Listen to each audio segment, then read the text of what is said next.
An International Monetary Fund mission and Pakistan have made significant progress towards a staff-level agreement for an extended fund facility, the IMF announced on Friday.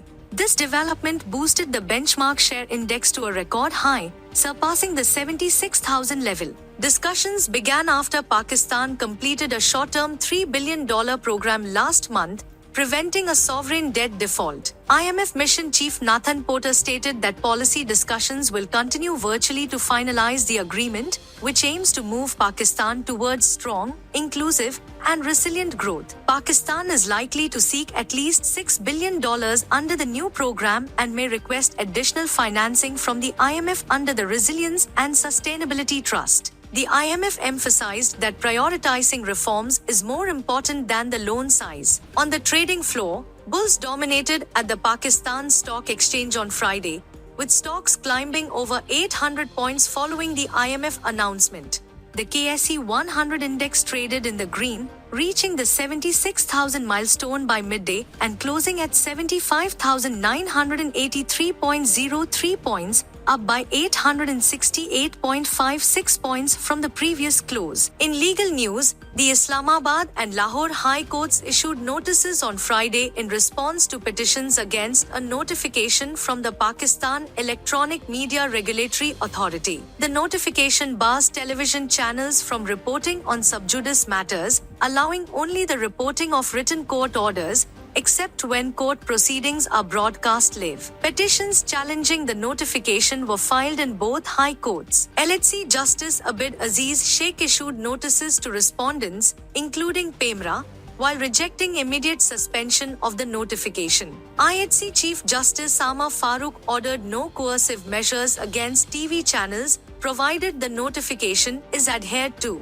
Hearings were adjourned until 28 May and 29 May. In political news, opposition leader Shibli Faraz criticized the Treasury benches in the Senate on Friday for actions against the PTI, claiming they were carried out under their watch. Faraz condemned what he described as fascism, oppression, and violence in his speech. In a landmark decision, the International Court of Justice has ordered Israel to halt its offensive in Rafah, southern Gaza, calling for international investigators to enter the enclave for inquiries. The court's ruling also mandates the opening of the Rafah crossing for the unhindered provision of basic services and humanitarian aid. Hamas has welcomed the decision, urging international pressure on Israel for implementation. Meanwhile, at the Rafah border crossing, food supplies destined for Gaza from Egypt are rotting as the crossing remains shut for the third consecutive week. With worsening hunger inside the enclave, Egyptian officials emphasize the need for Israel to hand back control of the crossing to Palestinians to resume humanitarian operations. In Deir el-Bala, Al-Aqsa Hospital is grappling with fuel shortages, risking the lives of 20 newborns dependent on oxygen generators. UNICEF has warned of imminent peril and calls for urgent fuel supplies and safe corridors for humanitarian workers.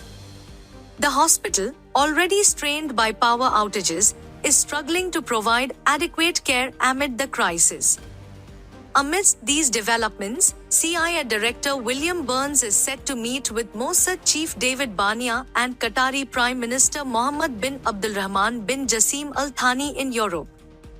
The focus of the meeting is to revive talks for the release of Israeli captives held by Hamas, reflecting ongoing efforts to address regional tensions and humanitarian concerns. Iranian military investigators have found no evidence of criminal activity in the helicopter crash that killed President Ebrahim Raisi and 7 others, according to state media. A preliminary report by the General Staff of the Armed Forces stated the helicopter caught fire after hitting an elevated area, with no traces of bullet holes on the wreckage. The report confirmed that Raisi's helicopter had been flying on a pre-planned route and did not deviate from its designated flight path before the crash. No suspicious content was observed during communications between the watchtower and the flight crew. The final communication was recorded about a minute and a half before the crash. The helicopter wreckage was found in Iran's mountainous northwest by drones early on Monday, with search and rescue efforts hindered by the area's complexity, fog,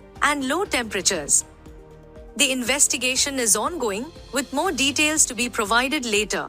The Bell helicopter, which was carrying Raisi and his entourage home from a trip to Iran's border with Azerbaijan, crashed on Sunday. Raisi had earlier inaugurated a dam project with Azerbaijani President Ilham Aliyev. Foreign sanctions on Iran have made it difficult for the country to obtain aircraft parts or new aircraft. Raisi was laid to rest in Mashhad on Thursday, concluding days of funeral ceremonies attended by throngs of mourners. Iran's Foreign Minister Hossein Amir-Abdollahian was also killed in the crash and buried on Thursday in Shahri Reh. A presidential election is scheduled for 28 June.